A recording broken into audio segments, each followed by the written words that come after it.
Thank you, Mr. Speaker, sir, for the opportunity to express my support for this budget. And I must say, it must be quite shocking for a lot of people to be listening, to hear the kind of dribble that's being said in this House. We've had so many of the members of the other side says we don't support this budget. So to everybody that's out there, when they heard that we are going to have zero VAT on all of those products, this is what these people are saying. They would prefer that you pay a higher price for each of those items. That's what they're saying. Honorable Nicolewere, Honorable Asirandondo, Honorable Sarucharandondo. They are telling the people of this country, we want you in this time when people are finding it difficult to pay things, they want you to pay a higher price for each of those items. Each of those items. They're telling the civil servants of this country, this budget is saying that your meal allowance, which used to be $20, which had to be brought down to 10, they want you to keep getting the 10 and not the 15 that this budget is talking about. They're telling all the civil servants in this country that are working out in the maritime allowance, we had to stop your maritime allowance because of COVID-19. We want you to continue not getting the maritime allowance. That's the kind of thing that they're saying. That's the kind of message they're giving to the people of this country. They do not want what this government wants, which is to provide support to people that need that support in this hour of need. When the price of food items is going up, when the cost of freight is going up, and we import so many things into this country, government is trying to give a helping hand to people that need that assistance, and they are saying they should not be getting that assistance. You're showing your true colors. Your true colors, it doesn't matter what sort of assistance government gives to the people of this country, you just want to rubbish everything that government does. Your true colors are being seen. Mr. Speaker, sir, this government, from the time that it started, from the Bainimarama government to the Fiji First government, has a record of being a very decisive government. Very, very decisive in everything that it does.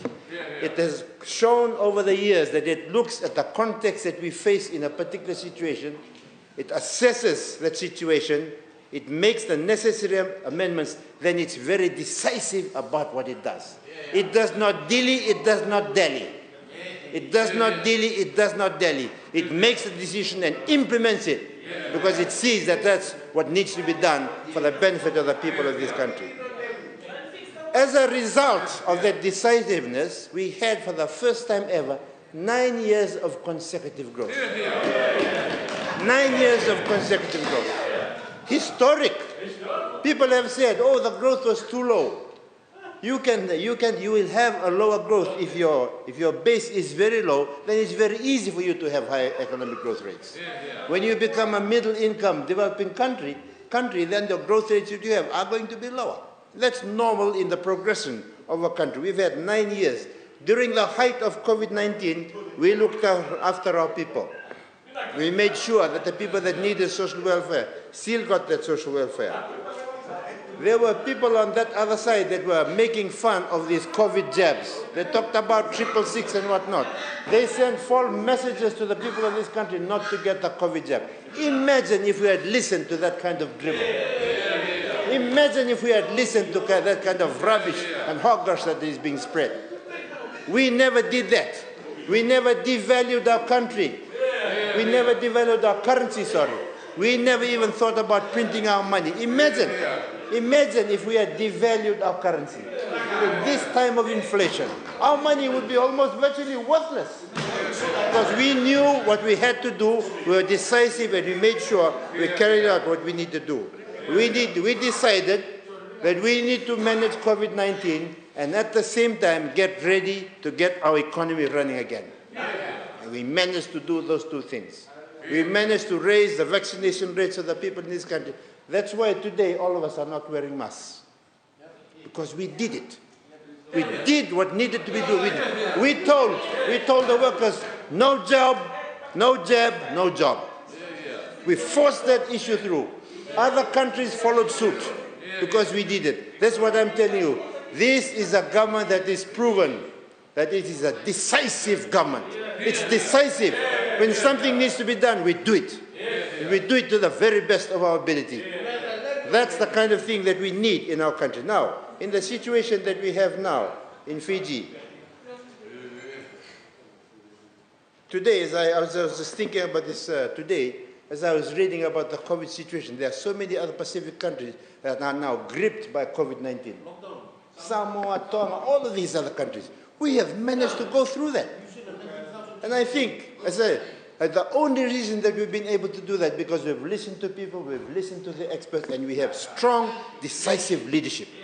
Strong, decisive leadership that is not afraid to make tough decisions and stick by those tough decisions, no matter what people say, for the benefit of the people of this country. Absolutely. Decisiveness, decisive leadership, decisive government. That is what we see all along from this side of the House. This, what do we call it, revised budget? This revised budget addresses the issues of the day. When we do a budget is not created in some sort of vacuum. It's created in some context. You look around, you see the context, you see what's happening, you make the budget at that time based on that particular context. When the budget was done at that particular point in time, we knew that things would change. Things are beginning to change. So when things begin to change, do you still use the same plan that you had, it was developed in that particular context, or do you adjust it to suit the context that you are in now? Things are beginning to happen now. The tourists are coming back. People are starting up businesses, so we need to change. And that's what we're doing in this budget. We also know that we have the war in Ukraine. We know the prices of everything is going up. So what do? You adjust it to address those issues. And you are saying we are electioneering, or what was the kind of terminology that you use? What? Electioneering. This is not electioneering. This is looking at the needs of the country and having a revised budget that addresses those precise issues. That's what governments do. They address the issues at hand. And that is what this budget is doing. We are beginning to make some headway in our economy. Things are beginning. Yes, there are still people that were unemployed as a result of COVID. Some of them are still unemployed. But a lot more people are beginning to be employed. You look at the number of advertisements that are coming out in the newspapers, it shows that jobs are being created. More jobs are opening up. So things are beginning to move along. You've seen the focus that we have on reducing the red tape to get the businesses going. Somebody on the other side, they said, all the investors have not coming through. Last week, we were talking to a group of investors. There was a group of 20 of them. Almost 20 investors here flew from America, wherever, with all these plans. That's not a reflection of people that are, in these difficult times when there's no capital around, these people still want to come to invest in Fiji. Why do they do that? Because they recognize a government in place that's decisive, that wants that investment, that's putting in place the ground for which they will be able to invest and they can get a return on their investment. And those are the kinds of things that I wanted to say today, Mr. Speaker, sir. We're beginning to make headway. Where you look at this revised budget, it's talking about getting rid of red tape, making the processes much better so investors can come in, they can create jobs, and that will benefit everybody in this country. We're giving relief to students. They had to pay back their, what do you call that thing, the TELS. Yeah, we're moving it back 2 years because we know in that 2-year period they could not start paying it back. We're moving it back 2 years. We're assisting farmers who wish to transition from sugar to other agricultural products. But we are not abandoning those who wish to remain in the industry. And the development of the national minimum wage. Some people said, we suggested this national minimum wage 5 years ago. You make a decision, you look at the context of that point in time, and you make the decision to increase the national minimum wage at the right time. Just because you suggested that it should be done 10 years ago does not mean that was the best time to do it. You decide to do it at the right time. We've just gone through COVID-19 now. It was supposed to be reviewed back in 2020. We had the COVID in the interim, and now it's being done now. So it is being done. We keep on moving in that particular area. Now, Mr. Speaker, sir, in terms of some of the things that I've liked about this particular budget, in terms of one of the biggest issues that people are always talking about, and I admit there are a lot of challenges in getting clean water to everybody in this country. There are a lot of challenges in that. Some of these challenges are legacy challenges. that we will continue to address over time. But this particular budget has given us a grant of around $195.2 million to the Water Authority of Fiji. About 80.7 million of this is for operating expenses, which is increased by 8.7 million to boost the provision of water and sewerage services. And also, we look forward to being able to use this to address the major issues that we've had in this country. Over the past few months, I agree that we have had some severe water disruptions in the Greater Suva area. Thankfully, through this revised budget, and so this is what I'm going to say, through those disruptions, this budget is trying to address some of the issues that led to those to the disruptions of water in the Greater Suva area. There's about 3.9 million that is being provided in the budget to try to address those issues. That money will be used to valve operations, to control the amount of pressure where the water is going in the system, to also buy emergency tanks that we can put in densely populated areas, to fill those tanks so we can cut down the amount of money that we use on water cutting. And it will also be used to purchase bulk main repair clamps, so they can use these repair clamps to minimize the disruption on the water flowing through the system while they carry out the repairs that they need to do. And also, part of that money will be used to install pressure-reducing valves to regulate pressure in the system along the upper Tovata system. And you know the upper Tovata system is some of the areas that we've had most problems so far. This upper Tovata system includes areas like Tovata Makoi, Navewa Kau, Tadiriwa East, Tadiriwa Heights, Sakoda, Sabutalele, Dokane Suva, Upper Princess Road, Cunningham, and Tuirara. So there are 5 pressure-reducing valves that are earmarked for installation, and we hope that this will have an impact on those particular areas. We know that ultimately the long-term solution will be the project that we're developing in Viria.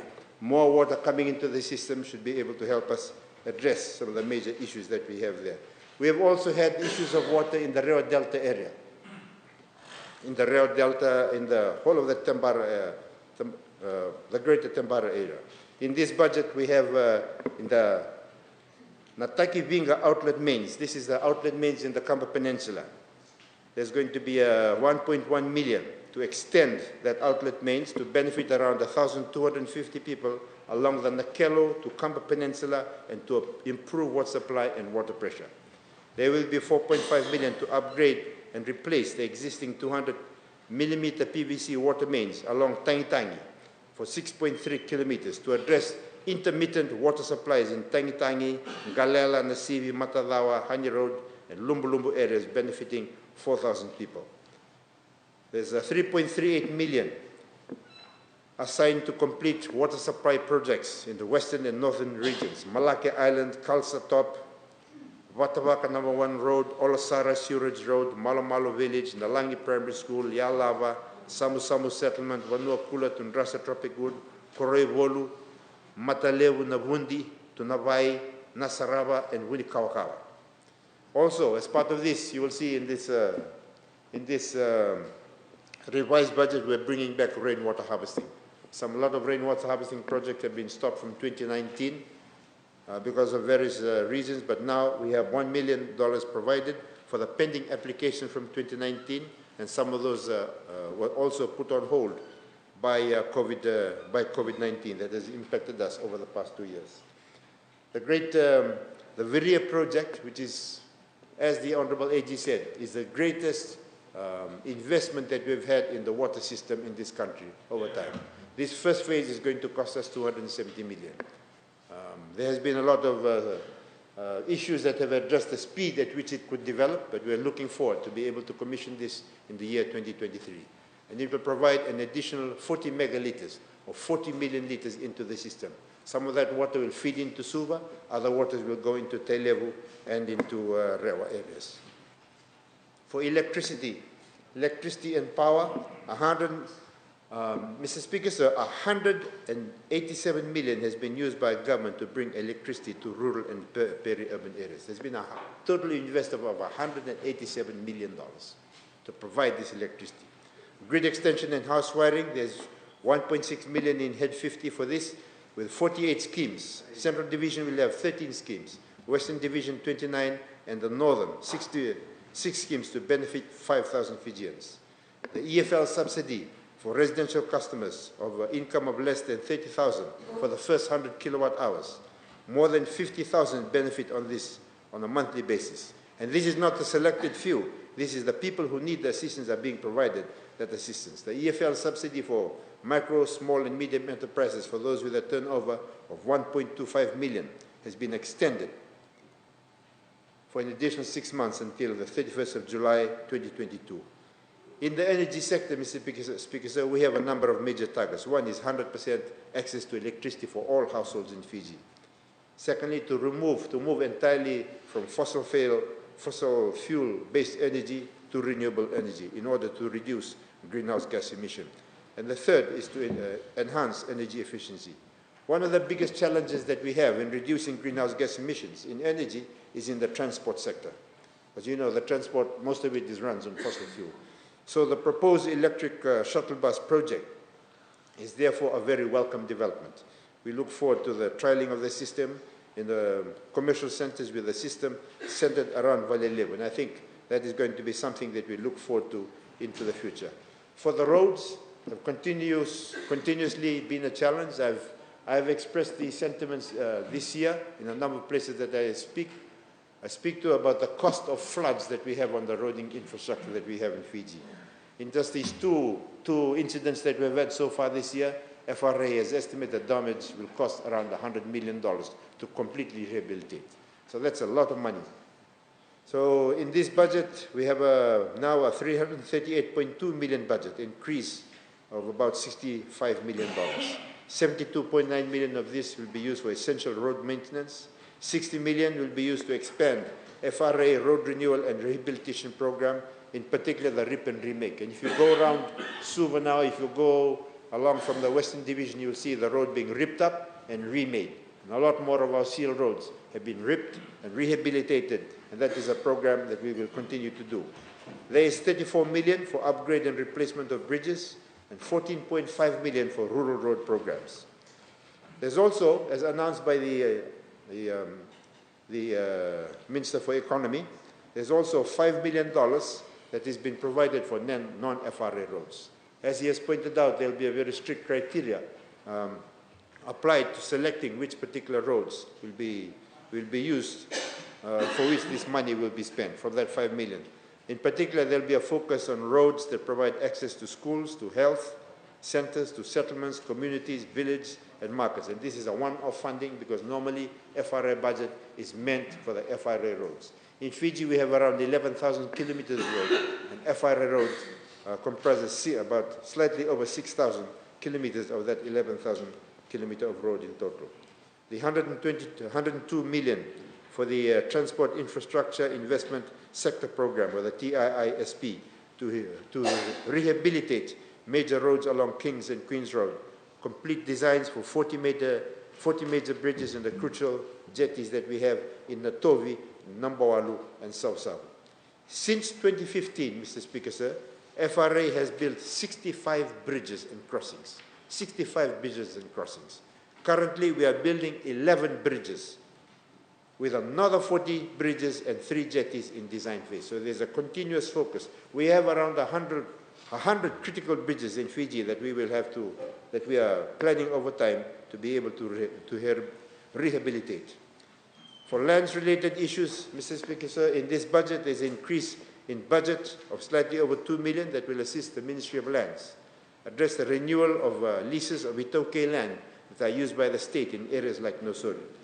Also, part of this funding will assist in the continued development of a lease administration digital platform, focused on continuing our plans to speed up our processes within the Ministry of Land. And part of it will be used to clear up the survey plans so that leases can be processed as part of the approach to try to address all the issues that have been addressed by, in terms of the speed of developing the subdivisions and the problems that the people are having with the surveys. So, Mr. Speaker, sir, I think, as I was thinking about what to say about this, there was one question that the Minister of Economy kept asking during his budget address, and that was the question that people were asking is what lies ahead. I think what this budget is telling us, what lies ahead, that we have a clear path on what government is going to do to try to move the economy forward, to move the country forward, to address their particular needs. And as I said before, this budget has been developed by a government that is decisive. The budget itself is decisive, it's timely, and it's focused. It's a focused, revised 21 to 22 budget. So I fully support the budget and the motion that's before the House. Now, Mr. Speaker. I thank the Honourable Minister for his contribution. Honourable members, before I give the floor to the next speaker, I just